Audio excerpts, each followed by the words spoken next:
This is Andrew Altman with the Altman Group at Realty One Group. Thanks for checking out my video blog today. Now, if you're watching this on my actual video blog at andrewaltman.blogspot.com, there's going to be two buttons to the right-hand side of the screen. The first is the home valuation report. This is going to give you the most accurate and up-to-date information on the value of your home. The second button is the Search All Homes button. This is going to give you MLS access just like the realtors see. So today I want to talk to you a little bit about flood insurance and insurance in general. Most Arizonans aren't likely to purchase flood insurance even after the last two torrential downpours that we've had that left houses and roads completely flooded and inaccessible. A lot of people learned the hard way that flood insurance is not covered by your standard policy.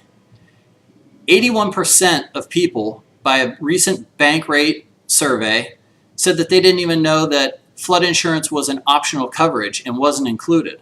So that got me thinking, what else may not be covered on your homeowner's insurance policy? I did a little bit of research, and the first thing that I dug up was mold. Now, mold may have limited coverage, but you're not fully covered with mold. So you'll want to talk to your insurance agent to see how covered you actually are.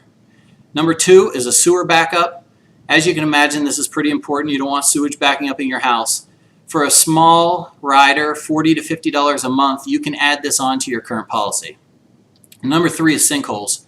We don't have a lot of sinkholes in Arizona. We do have some fissures that I've seen near Luke Air Force Base and out near Gilbert, but for the most part, sinkholes aren't that important here. Down in Florida, it is required on a standard policy to have sinkholes because they have a much bigger problem there. Number four is termite infestation. Now, it's not a matter of if you're going to get termites, it's a matter of when you're going to get termites in Arizona. So this is something I would recommend a pest company come out and check monthly, bi-monthly. Just check and make sure those guys aren't getting in your walls.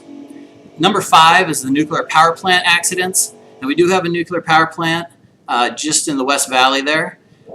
This isn't a common occurrence, but if it does happen, if your insurance doesn't cover it, there is the Price-Anderson Act. It's a government act that happened after 3 Mile Island that will help you cover some of these damages or hotel costs while your house is inhabitable. And number six is acts of terrorism. This was kind of surprising, but it's considered an act of war. A lot of these issues came up after the Boston Marathon bombing. Those are not covered. Now, if you live in a condo, they may be semi-covered, but the common areas will not be. So these are all things that you want to talk to your insurance agent about. Get a better hold on what is actually covered and what is not. Unfortunately, I had a client recently that got flooded in the Levine area.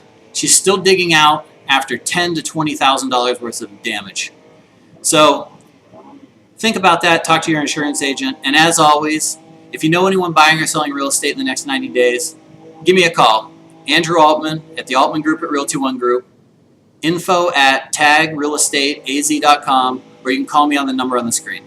Thanks and have a great day.